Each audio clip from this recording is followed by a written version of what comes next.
So hey guys, what's up? Here is another episode with a new video, and this time we are gonna draw Lord Ganesha on the black paper. Now before starting this video, I wanna give you some tips regarding drawing, uh, especially painting. This because this video is gonna based on the painting. So obviously I am here using black paper. If you don't have black paper, then what you can simply take a paper and color and give a watercolor to it, black watercolor to it. Or second method is there. You can simply draw it on a white paper.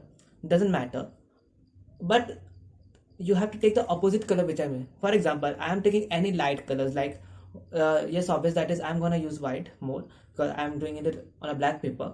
So if I'm using white color, instead of the you will use some dark colors like say green or let's say black. So this was it. Let's start the video.